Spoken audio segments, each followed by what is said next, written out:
tendency to make you feel old, doesn't it? Yes, sir.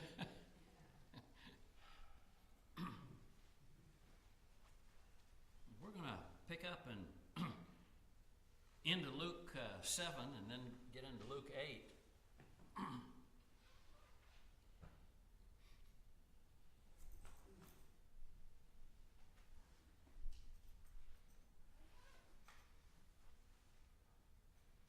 I was just telling my wife this morning, I wonder, a house as big as yours, Johnny, how many kids my grandmother could have slept.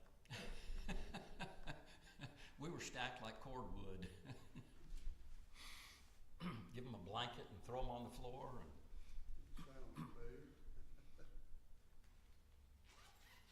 I guess you're not really old until you remember those days. If I sleep on the floor now, I'm not getting up.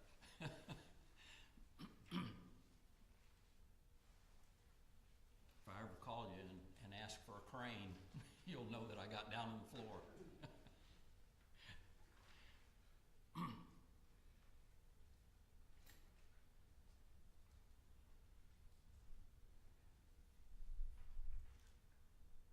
Looking there at in Luke 7, had a woman, and it always amazes me what people pretend they know about the Bible. And Mary Magdalene is a great example of that. I've mentioned before, over in John's Gospel, when Jesus meets the woman at the well, I see people continually making the comments that, oh, this woman had been divorced 5 times. If you've ever read the Gospel of John and the story of the woman at the well, how many times had she been divorced that it says? Not a single one. She had had 5 husbands, and the man she was living with now was not her husband, but that doesn't really tell you anything at all. I've known people that had 5 husbands or wives, and they just died. Makes you suspect they're cooking, but you just never know. And of course, the point is, don't say what the Bible doesn't say. We used to take pride in the idea of we speak where the Bible speaks, and we're silent where the Bible is silent. That's something we need to remember when it comes to what the Bible actually says about anything. And Mary Magdalene is another one of those lessons. Everybody knows that she was a prostitute.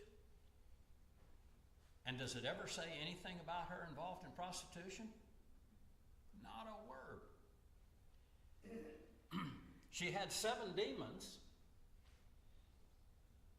but that doesn't tell you a thing about it. It could have been, what we would call madness. It could have been a million different things.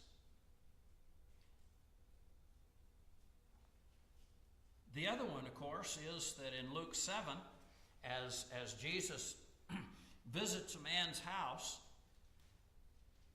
this woman comes in and begins wiping his feet with her tears. That's always a hard one.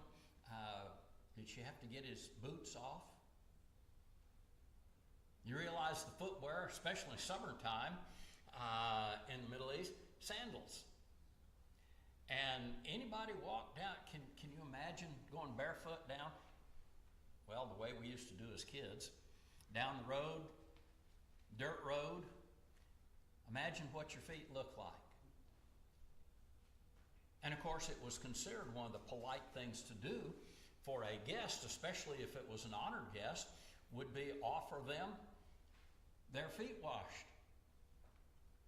Or perhaps if you truly honored them, to wash their feet themselves.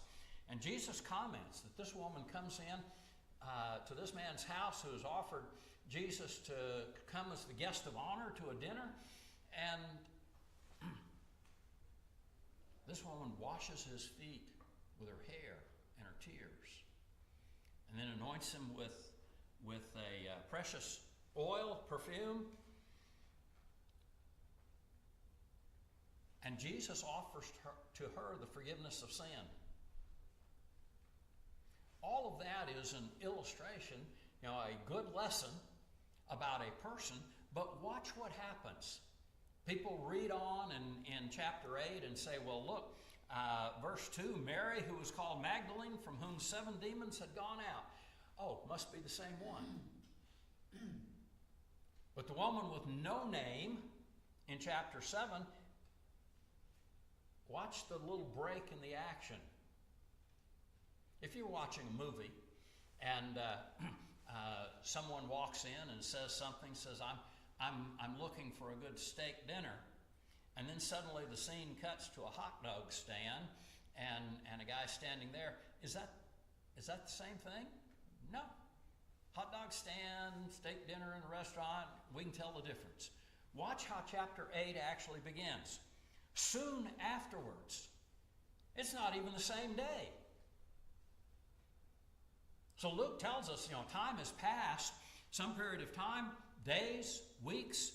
Soon afterwards, Jesus began going around from one city and village to another, proclaiming and preaching the kingdom of God. So Jesus is busy traveling. There's also something really interesting that Luke is going to tell us that it's easy to miss here in the next verse or 2. The 12 were with him. And Luke 8 verse 2 said, and also some women who had been healed of evil spirits and sicknesses. Which women were healed? Hard to tell. Read carefully and see what's actually being said.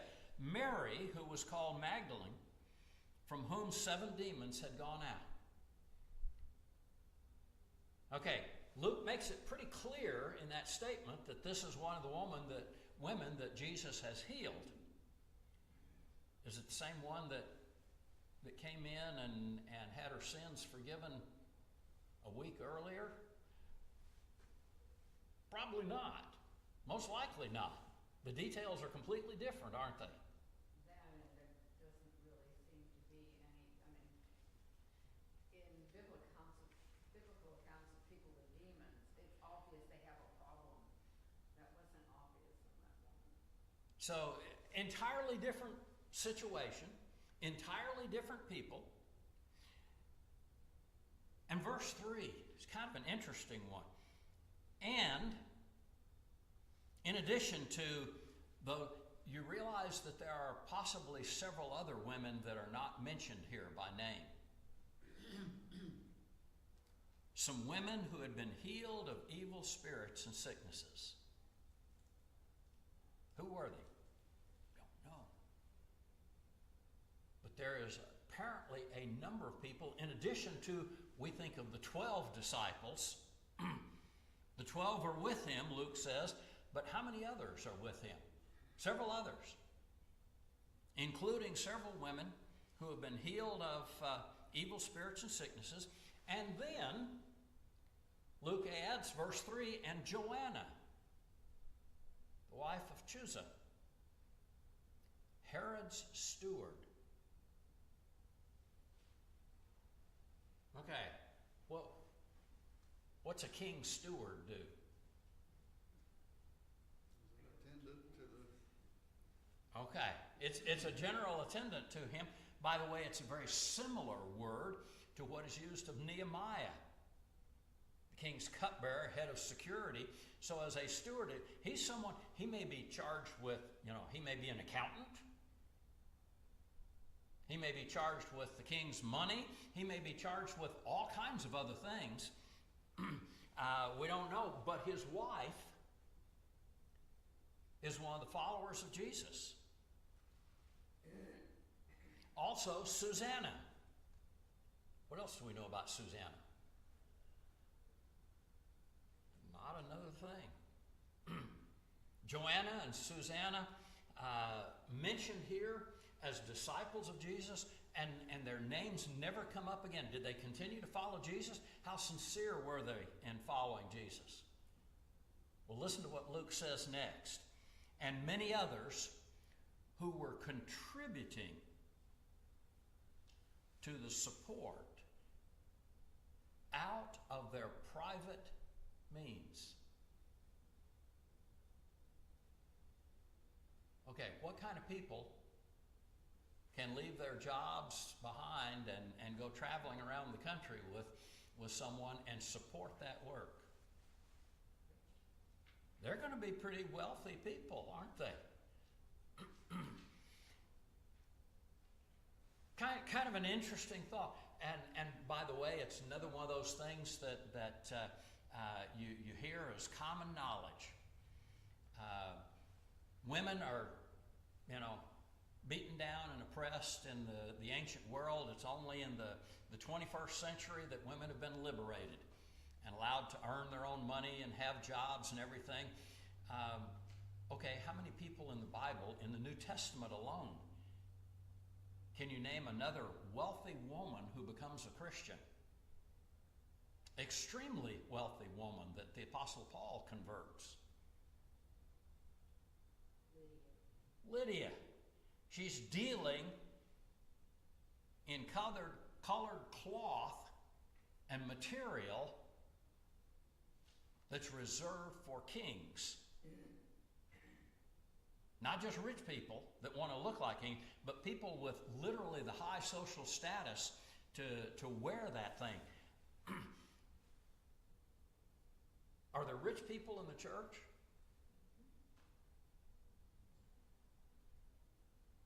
You ever know any really rich person? We laugh about a friend of ours years ago. He's passed away now, but this gentleman was a Texas rancher. You hear that term, what do you suppose he grew on his ranch? He grew oil wells on his ranch. That man had a pocket full of $100 bills. A missionary would come in and speak to the congregation, and boy, he'd start peeling them off and hand them to him. He was one of the most generous people that I have ever met. As a Christian, he considered it just a great honor and a blessing that God had given him money to help others. That's tremendous. We forget that sometimes. By the way, just contrast that with someone that the Apostle Paul talked about to the Corinthian church. Another congregation that was so poor that they could barely contribute. And guess what they did? They begged Paul for the privilege of giving money. And Paul admired them because he says, hey, these guys first gave of themselves. Okay. Bonus points. Who was that? Which congregation was that? Oh, a hard one. I'll let you look that one up then. I'm mean.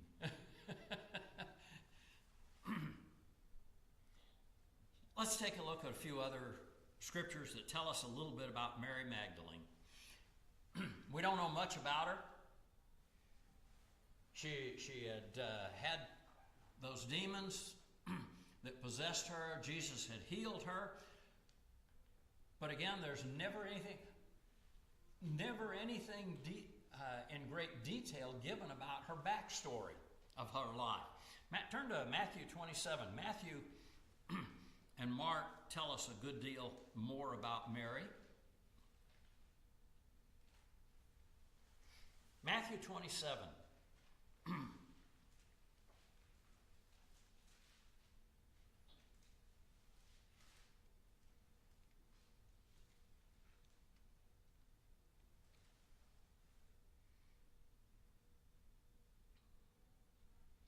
All right, what's happening here in Matthew 27?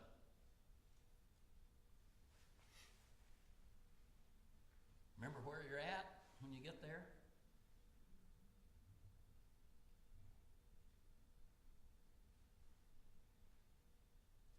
What's happening? Jesus is being handed to Pilate. Okay, he's been taken before Pilate. What else has happened? He's crucified. He's been crucified. He's been put to death.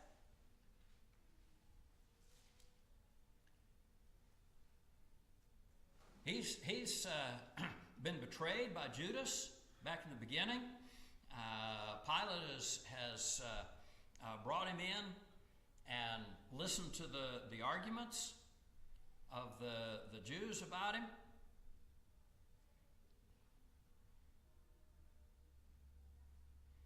They're following him to be crucified. Verse 55. Many women were looking on from a distance. Those who had followed Jesus from Galilee while ministering to him. Remember what Luke was saying? There was a large group of women financially supporting the disciples and the work of Jesus preaching and teaching. And among them was Mary Magdalene. Mary, the mother of James and Joseph, the mother of the sons of Zebedee. Mary Magdalene was there at the cross when he died. And chapter 27, verse 57 continues, and when it was evening, a rich man from Arimathea named Joseph goes and asks for the body. So Mary Magdalene is there at the cross, at the death of Jesus.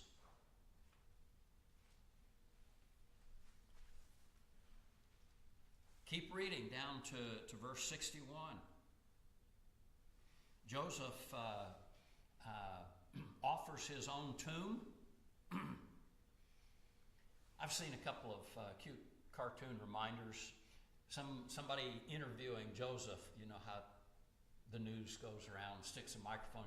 Joseph, why would you offer your brand new tomb to this guy? And Joseph replies, says, well, he's only going to use it for a couple of days.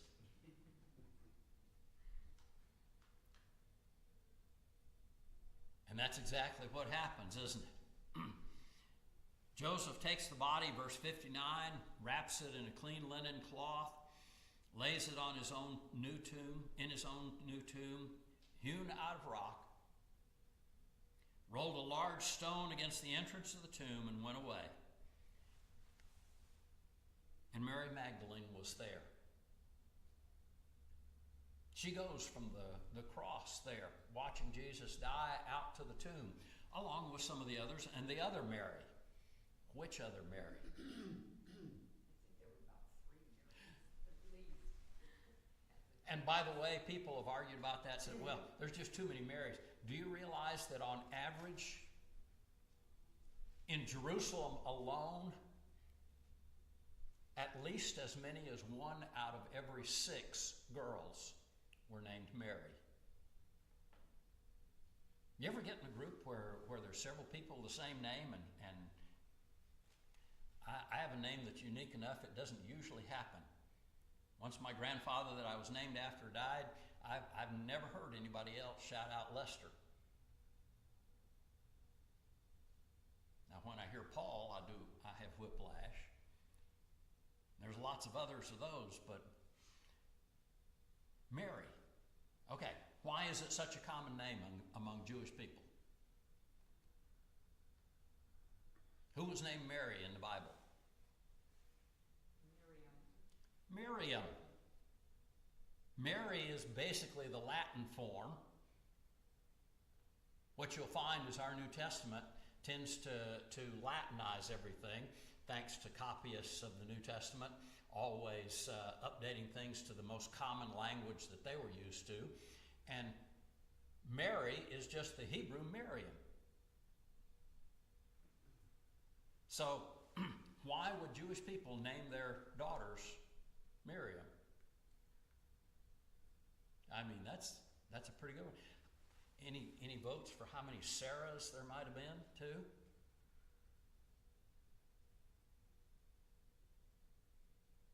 I told Sarah the first time I met her, I said, I can remember That was my mother's name. So I can remember her name real easy.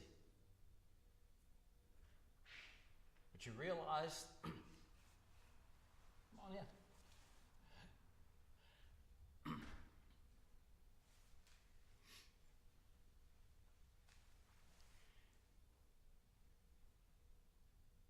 You realize with a common name like that, we're in Matthew 27:61, there at the grave of Jesus when he's buried, and Mary Magdalene was there, and the other Mary. Wish you'd have told us which other one, because there's going to be lots more that come up. All right, chapter 28 begins of Matthew. Now, after the Sabbath, it began to dawn toward the first day of the week. Okay, Jewish timekeeping. All right, let's start with how we keep time. What's the beginning of a day? When does a day begin? After midnight, 12:01. The first second after midnight is the beginning of a new day. Always a fun one to write in military time, isn't it?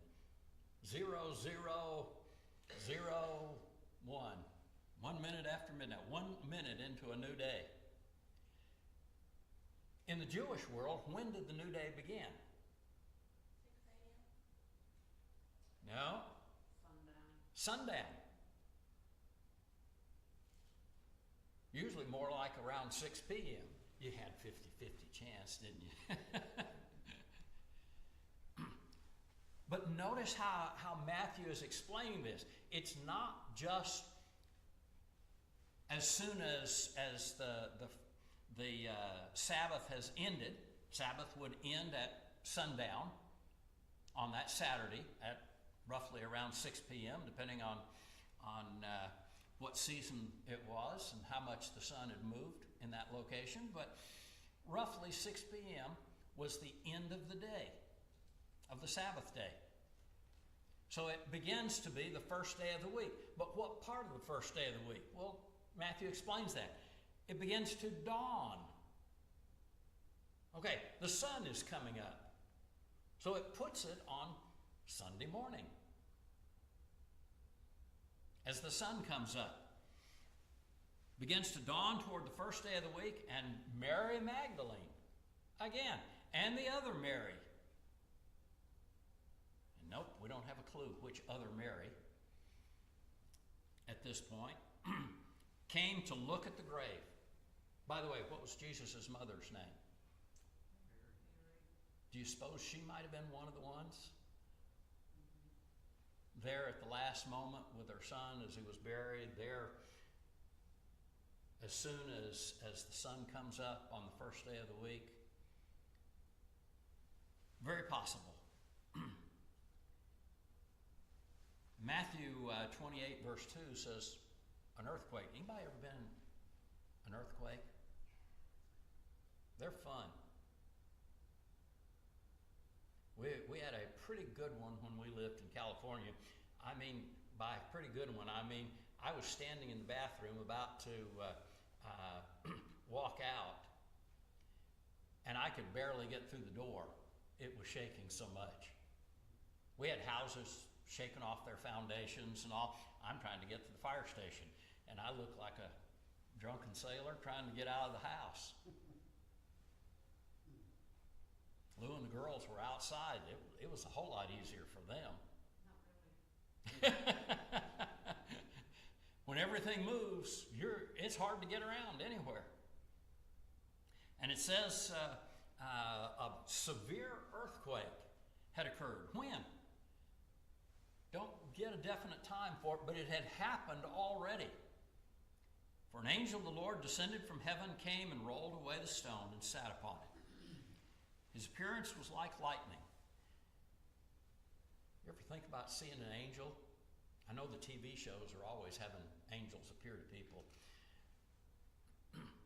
Well, can you think of any people in the Bible that saw an angel? And how they felt about it. Scared half to death. Kind of scary. Many of them frightened, terrified.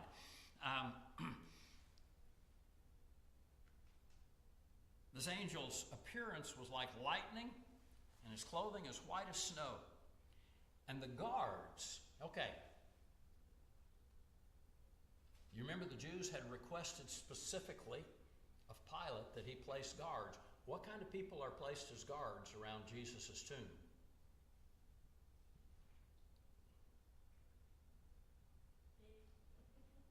Professional soldiers. These are not amateurs. These are guys, and again, remember, aren't you glad you weren't in the Roman army, Ed? You know what the penalty was for losing a prisoner? Death. You know what the penalty was for running away in the face of the enemy? Death. Roman army was pretty simple when it came to punishment. If they thought there was any hope for you, they beat you within an inch of your life. The centurion carried a big, long, heavy stick just for that reason. Keep those guys in line. Wouldn't you like to have one of those as a sergeant? Just whip those guys into line. Whack them a good one. And these guys shake for fear and become like dead men. They pass out because they're so terrified. Now, what do you suppose a Roman soldier out in the provinces, on the frontier, have they ever seen anything before? They know about combat. They know about what it's like to be in a dangerous situation. These are not the little wimpy guys. These are the big tough guys. And they are so terrified at what they see that they pass out. Kind of interesting to get the picture that's being portrayed here. And the angel then speaks to the women. Do not be afraid. I know that you're looking for Jesus who has been crucified. He is not here, for he is risen, just as he said. Come and see the place where he was lying. The angel takes them into the tomb to see where Jesus was, and then he gives them instructions. What are they supposed to do?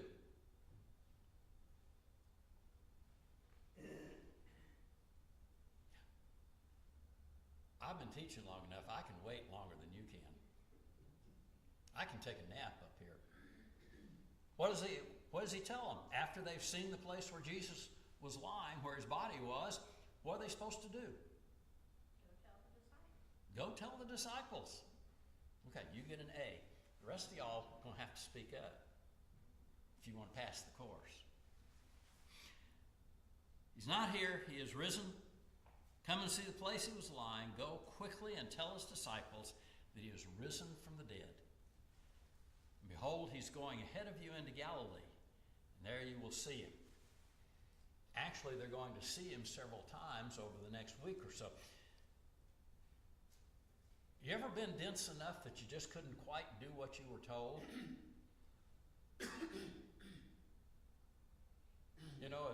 As kids, we run into that, don't we? Mom or dad says do something, and I don't have to do that, man. I'm grown. I'm 7 years old. I don't have to do what my mom and dad tell me to do. And then you get in trouble for it. I wonder how pleased Jesus was over the next 2 weeks as he met with the disciples. I just have to wonder, do you suppose he ever asked him, says, how come you didn't do what I told you to? Did you not pay attention?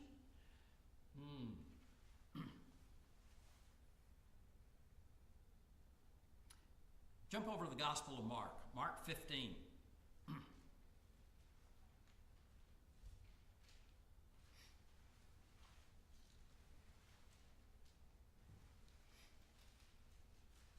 Mark 15, verse 40.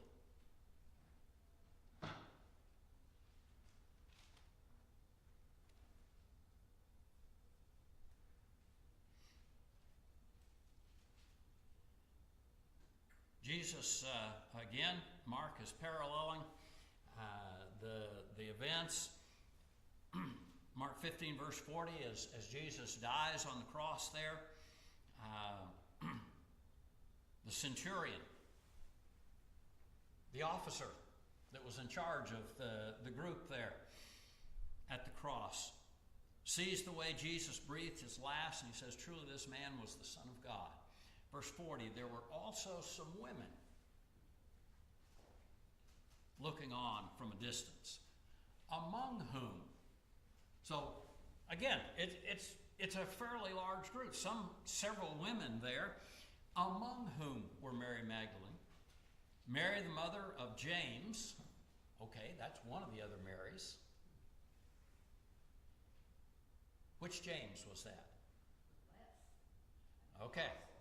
If you remember the 12 apostles, Peter, Andrew, James, and John, not that James. Later on down the list is another James, James the Lesser. The term's probably younger. He's a younger guy. That's always an interesting one. We tend to think about that. You've seen the photographs of all the apostles in your Bible, haven't you? And online and everything. And they're always these middle-aged guys, right? The Apostle John lives into the mid-90s, AD 90, and apparently is an adult man around the AD 30s when Jesus dies. That means John had to be in his 30s or so. His brother, older brother, James, and then we get a James that's younger. So, okay, if John is roughly 30-ish, his older brother is what? At least another year, 2, 3, 4, 5? It just doesn't really give you a good clue as to how much older. So James the younger has a mother that's named Mary.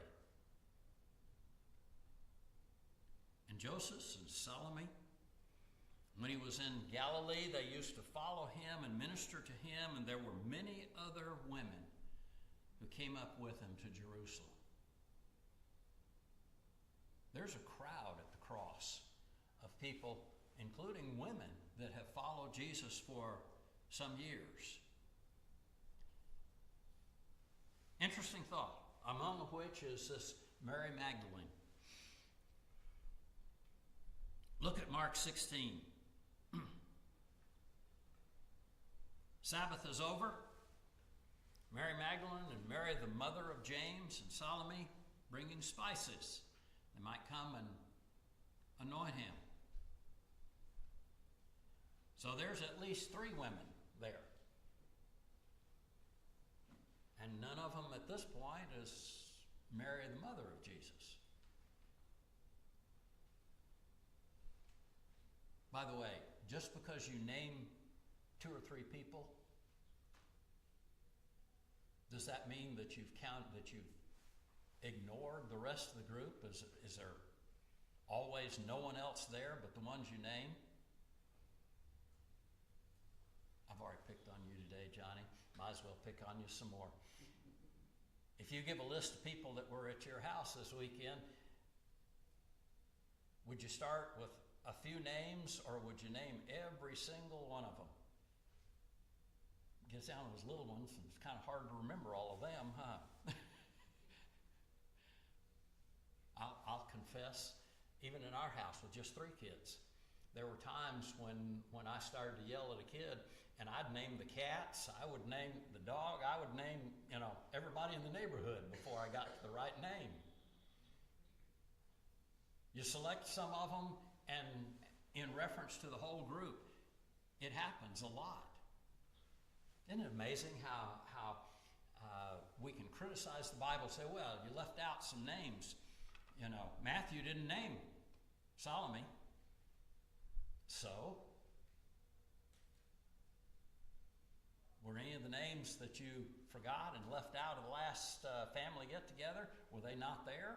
Or, no, I just didn't name them all. I didn't have half an hour to go through everybody's name, so I just name a few of them. Very early on the first day of the week, they come to the tomb, the sun is risen, and they're saying to one another, who will roll away the stone for us from the entrance to the tomb? By the way, one of the theories that the world has proposed is Jesus, after he's crucified on the cross, somehow, it's called the swoon theory. He just passes out. He's not really dead.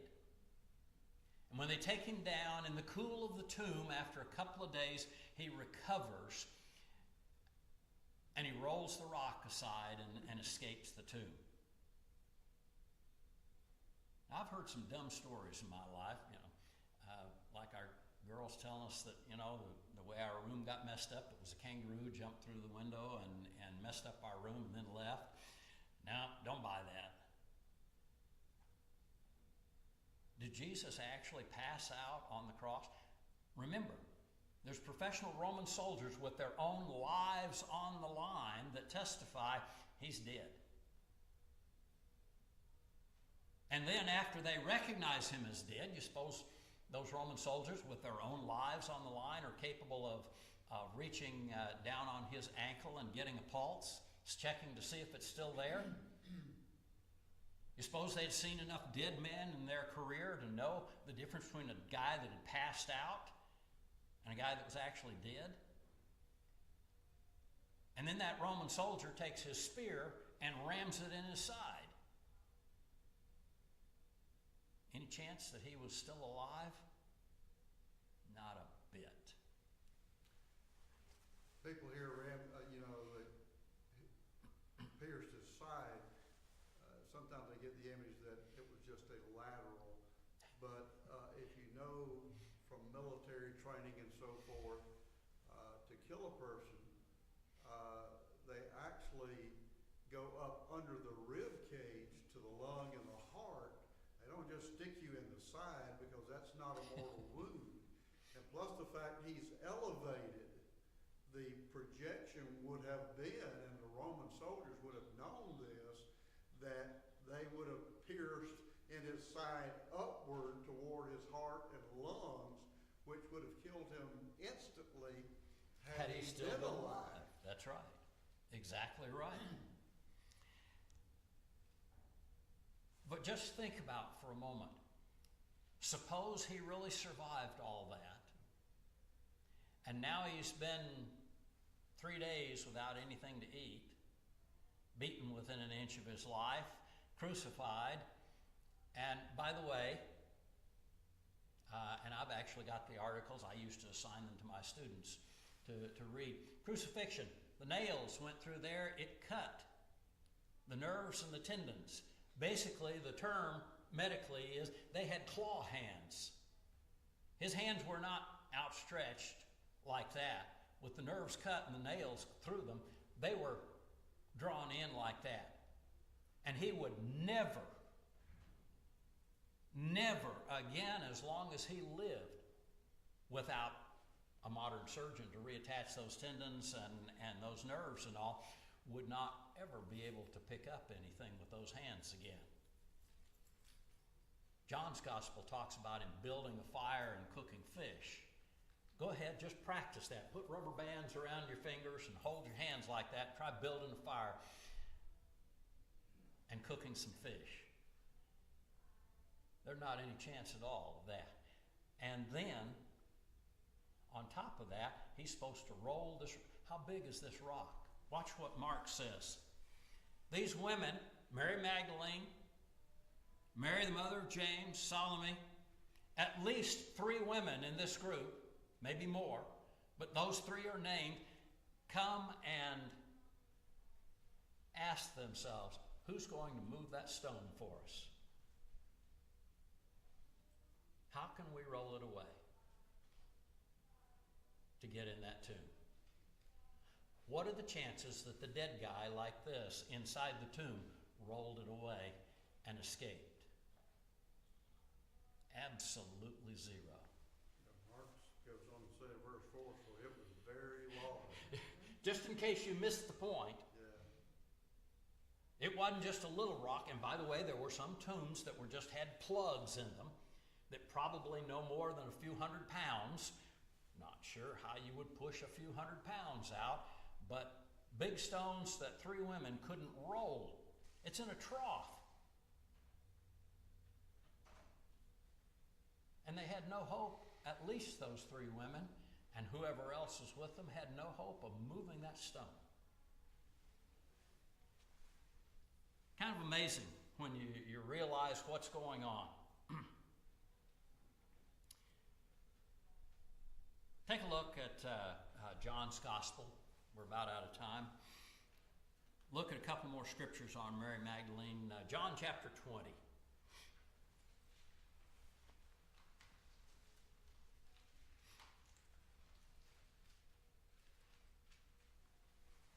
Now, John trims down the story of the group of women there even more.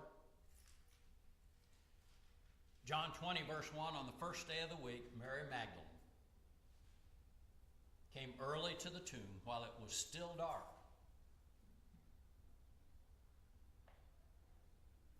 Anybody ever get up early? Nope, not going to do that. That's bad for your health. Sleep till noon. Right before dawn. You notice that they get little hints of light around, and then just before the sun comes up, it gets even darker. And by the way, if you're a meteorologist, the temperature drops too. And then suddenly the sun comes up. And then you get all that light to see. How long does that take? You ever get up? Try that sometime. See how long it takes. I know it's a bad idea. I like sleeping in too. But it's kind of amazing how in just a matter of minutes you can go from complete darkness to a little hint of light and just darkening back down again, and then all of a sudden the sun's up and it's full light. You realize that's essentially reality is what John is describing here. First day of the week, Mary Magdalene comes early to the tomb while it is still dark and saw the stone already taken away from the tomb. Okay, did they come and look at the stone and decide how are we going to move it, or are they discussing it on the way as they're coming to the tomb? Because all the accounts say that when they finally see the tomb, the stone's gone. So their discussion is, how are we going to move this?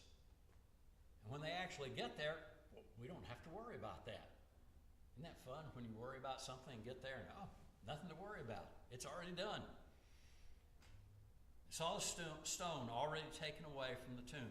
Drop down to verse 18. And again, John gives the reminder.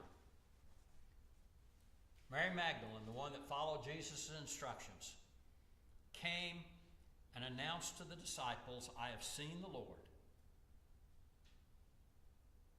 and the things that he had told her.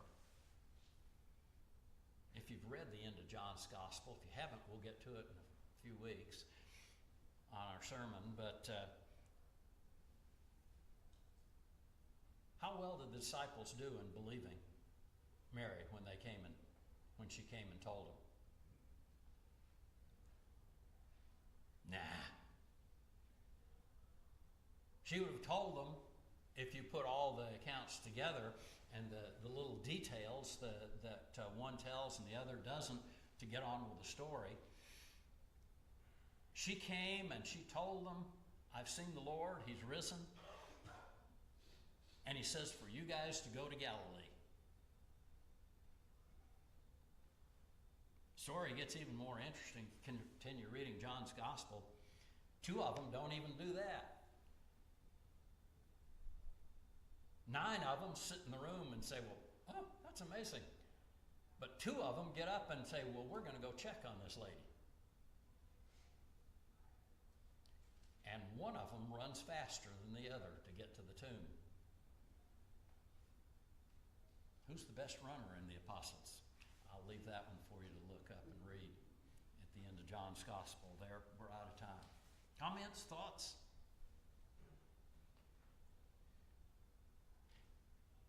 Yes, there are a number of tombs in the Jerusalem area that have large rocks and rolling rocks and troughs that will allow you to seal the tomb. And you can see pictures of them. Charles has got some. They're pretty good to look at and realize what that's like. I was going to give you one little assignment. You might want to do a little looking at what you can find out about Abraham and Sarah, because that's where we're going next with Bible people.